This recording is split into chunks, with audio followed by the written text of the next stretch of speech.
This is me, Mike, Ringmaster of the Imagination Circus, and welcome to something I haven't done in a while, something I kind of just stopped very abruptly. Welcome to a new episode of Why I Ship It.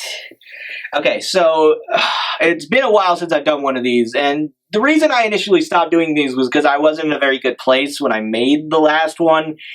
It's kind of why, I mean, granted, my video uploads have never been super consistent, but that was a period where I wasn't doing as much at all because I just wasn't in a very good place and I didn't have a lot I wanted to talk about at the time.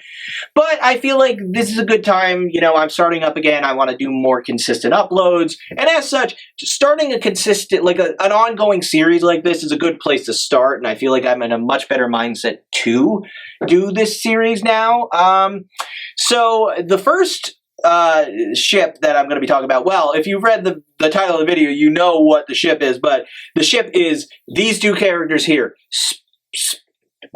Spike and Twilight Sparkle from My Little Pony Friendship is Magic. In case you guys, anybody, maybe some of my new viewers aren't aware of this, which I find that a little hard to believe, but who knows, if any of my new viewers aren't aware of this, I'm a brony, I'm very proudly a brony, I'm sad that the show has ended, but we got G6, yeah, G6 coming. Wait, no, is it G5? It's G5, what am I saying? All these generations are very, very confusing. Point is that a new generation of MLP is coming. We're getting another movie. Don't know what it's going to be about. We got another generation. We got My Little Pony Life is, well, My Little Pony Life. That's not a confusing title at all. But anyway, it's that series is something I'm going to watch it at some point. I'm sure a bunch of people dislike it. I've heard Dr. Wolf has done some reviews. I'm subscribed to him, but I haven't watched his reviews of it. Well, I've watched one of his reviews of it, but I haven't actually watched the show itself yet, but I'm planning on doing so very, very soon. And whenever I feel like it, because it's not something I feel the need to get to, like with the with MLP Friendship is Magic. But anyway, since I'm doing this ship, I'm going to just move these. Sorry, Anakin, Ahsoka. You guys are going to be hanging out back here with Applejack and Pinkie Pie for a bit, just because I need Twilight and Spike to be front and center. And isn't it weird?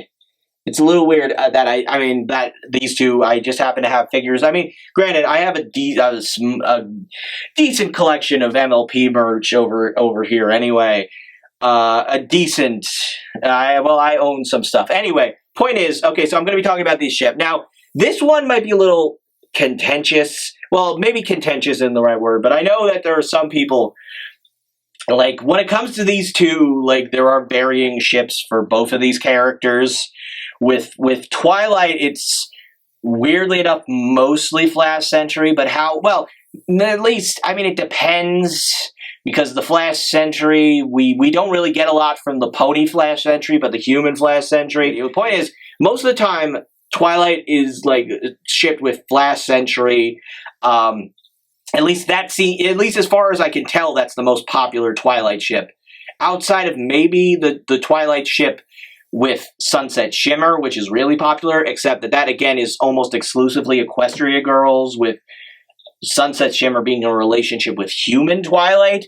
And what's weird is that human Flash Sentry is into Twilight, but it's Pony Twilight he's into. And while he kind of has this weird thing where he's super awkward around human Twilight because they don't have this thing, and it's weird, okay? And then Spike actually has a decent number of ships, but and this one it's not just me who ships this, because there are fan fictions that focus on this relationship. It's just that there aren't that many good ones, and the majority of the fics, like, one, not as much as a lot of the other super popular fics in the fandom, but also the fics that do exist for these two are like, and a lot of the ones I've seen are smut.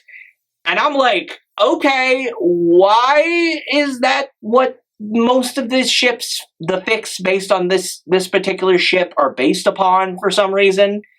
Because I mean, it's not even that I'm uncomfortable, I'm just befuddled. Like, why is this the one that lends itself so well to smut? Then again, I've seen Spike smut with pretty much every female character, most of them.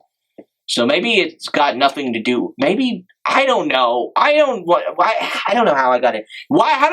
Point is, I ship these two in a relationship, and like how seriously you take any ship in relation to what actually happens in a show depends on you. Me, if certain things are deal breakers for me. The fact that he like refers to their relationship as being a brotherly one or like a brother-sister one with him and Twilight is not a deal breaker for me personally. So that one doesn't bother me as much. So when it comes to why I ship them, because that is the name of the show, it really has to do with how their like relationship is treated from the very beginning. Because Spike doesn't always seem to get the most respect in their relationship. But one of my favorite brony YouTubers, it was either Silver Quill or Josh Scorcher. I think it might have been Josh, but I think one of them once said that at any given time when it comes to Spike and Twilight's relationship, one of them will be holding the idiot ball and the other one will essentially be the one who has common sense and knows what the problem is and is willing to like address it directly. And the one with the idiot ball at any given time doesn't usually listen to the other, but the point is that that's sort of the way their relationship works. One of them is either on point or the other one is. And I find that to be a very balanced situation, because Spike is completely referred to as Twilight's assistant. Always. That is what he's called. And that being the case, that's a working title of a relationship that they have. She is essentially his boss. And yet, because they've known each other since they were children, her actually being responsible for his even hatching, really, the fact is that they are best friends and they've more or less always been together. They've always had the other there. And so that's a really good way that's a really good thing to base a relationship off to begin with, as far as romantic relationships are concerned.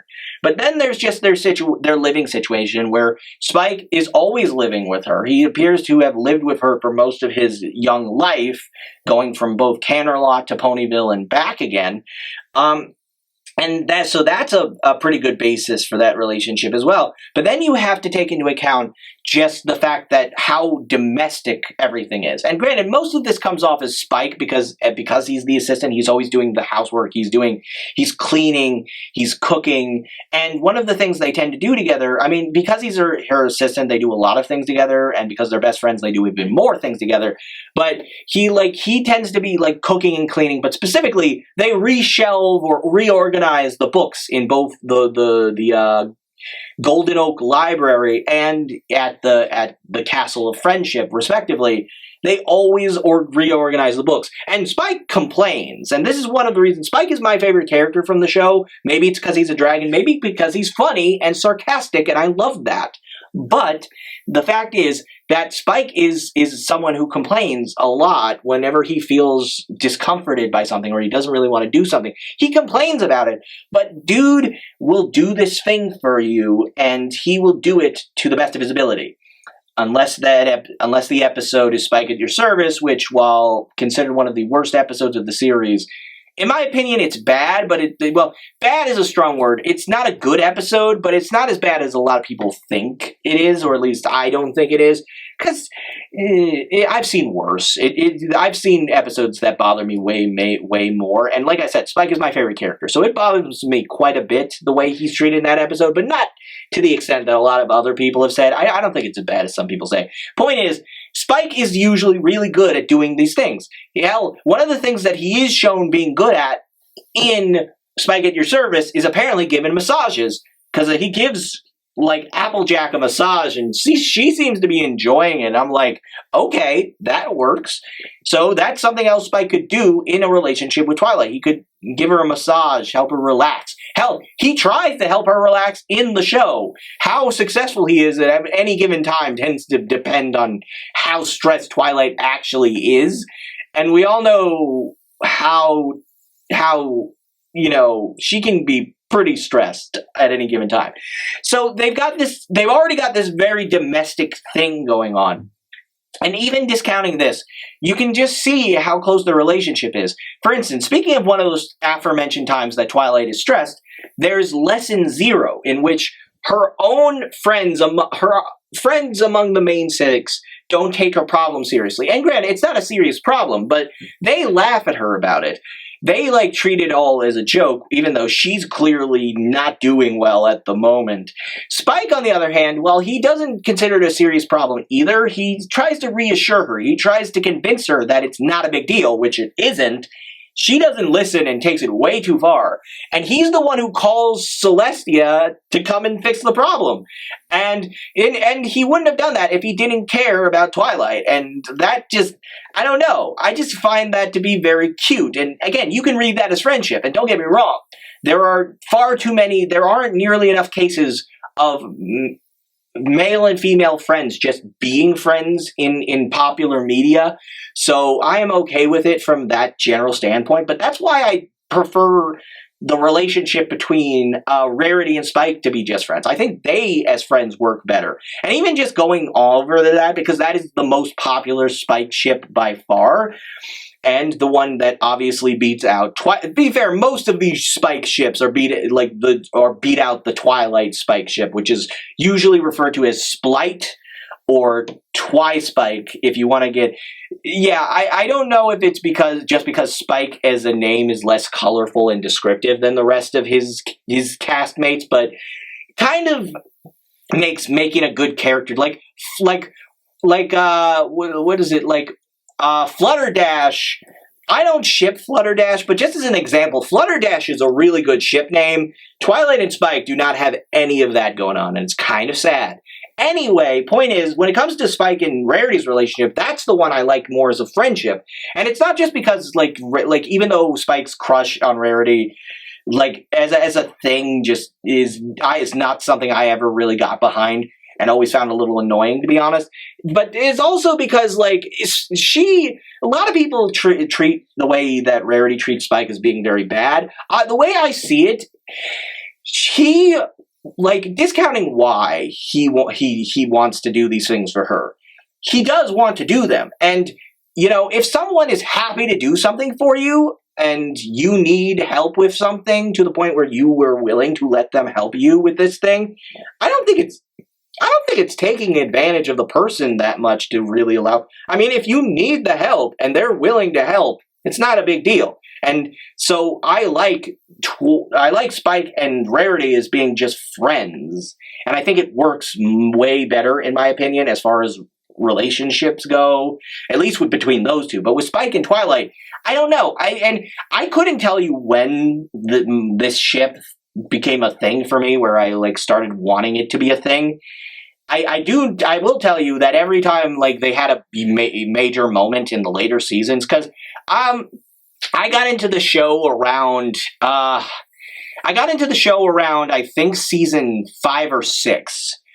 It was about a year. It was probably around season 6, because that was about a year before the movie came out, and I remember just as I had finished catching up with the show, that's when I discovered a trailer for the movie, and so I was like, oh man, I just got into the show. I just binge watched the whole series, and now there's going to be a movie coming. That's awesome. That was basically my experience there, and as such, speaking of the movie, the movie has a couple of really cool scenes. There's the scene, There's the scene where Twilight yells at Pinkie Pie. She yells at all of her friends, but the one she hurts the most is Pinkie Pie. And this is such a good scene. It doesn't just endorse my ship. It's just a really good scene in general. What ends up happening is her friends leave her to sulk a while, to cry and be sad because she screwed up, and Twilight did screw up. She screwed up for an understandable reason, but she still screwed up. But she leaves. I'm sorry. They leave her, and they planned on coming back once they calmed down, and they let their feelings kind of simmer. They gave themselves some time to really think about this. Once they calmed down, they were gonna go back, and that's you don't see that a lot. When people argue in a lot of stories, they treat it like this big friendship, relationship ending thing. Here, they treat it very realistically of like, okay, we can get past this. We needed some time apart, but we can get past this. And so they give Twilight some time, and they're good, like they were going to go back to her. Just so happens Spike shows up just at that moment to tell them, oh no, Twilight's been captured.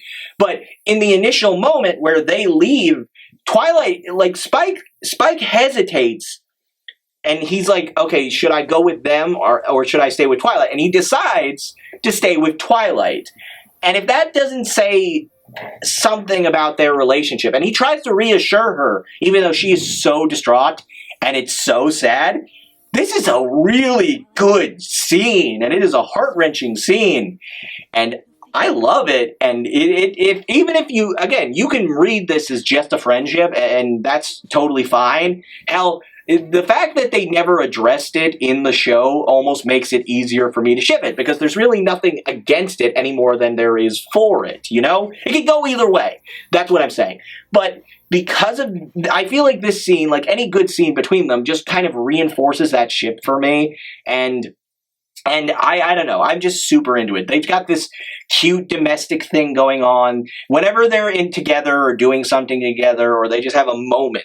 Hell, even just when one of them is doing something for the other when the other's being stupid, like if Twilight is getting super nervous or decides to do something because she thinks it would make a situation better or beneficial to her at the expense of something else, Spike will usually call her out on it. And that is some of my favorite moments, is when he calls her out for being a little dumb, or when she just tries to advise him and reassure him. Anytime that happens, it's heart-wrenching, and it means a lot to me. And it really, again, this is a ship that doesn't need to be a thing. And MLP was not a series that was super heavy. Like, ship Never Shall We Die was a huge thing for the fandom, don't get me wrong. But for the show itself, it wasn't really a thing until that very last episode. And then they kind of gave us one confirmed ship, and then like two other ones that may or may not have been a thing. But when it came to Twilight and Spike, this is something I want to point out. If Twilight was ever in a romantic relationship, Spike would still be there. And the reason he'd still be there, because he's a grown dragon at this point. He's not fully grown, obviously, but he would be considered an adult, at least, by the time we jump to the future in the final or the last problem. But he's still there. He's still acting as her royal advisor, and he's sitting right beside her as his diplomatic missions. I don't know. I feel like Spike could totally have the title of Prince Consort. You know, if we discount my headcanon of him being like considered the son, legally or otherwise, the son of Celestia, he could totally be Prince Consort. That's all I'm saying, because he's there by her side, helping her out. And think about this. They're both purple, so there's no clashing of colors. They're both really, really purple. They're almost the exact shade of purple, even. Like, it's, I mean, I think Spike is a little bit, like, lighter or brightly colored, if that makes sense, compared to Twilight, but they're almost the exact same shade of purple, and that makes them look even better being next to each other. I know that's a weird reason to ship anyone, but hey, them looking good next to each other is probably half the reason that most people ship in the first place. So I don't want any criticism about that. That's shipping 101. Okay, people, don't get at me for that.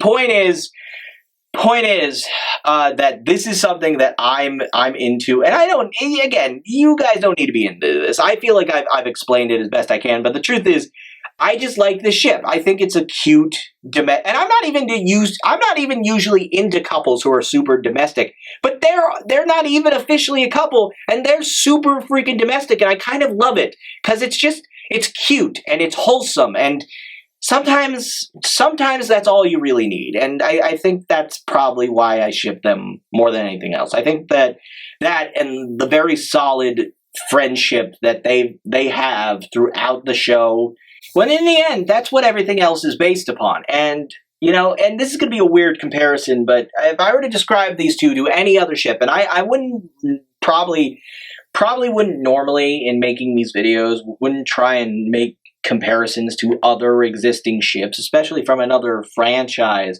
But if I were to describe Twilight and Spike's relationship, I would actually describe it as being very similar, in my opinion, to Mulder and Scully from the X-Files, at least off the top of my head. And the reason I say this, because the two of them, both pairs, are very much like a case of friendship, one being an actual couple by the end, more or less, but are an actual relationship. But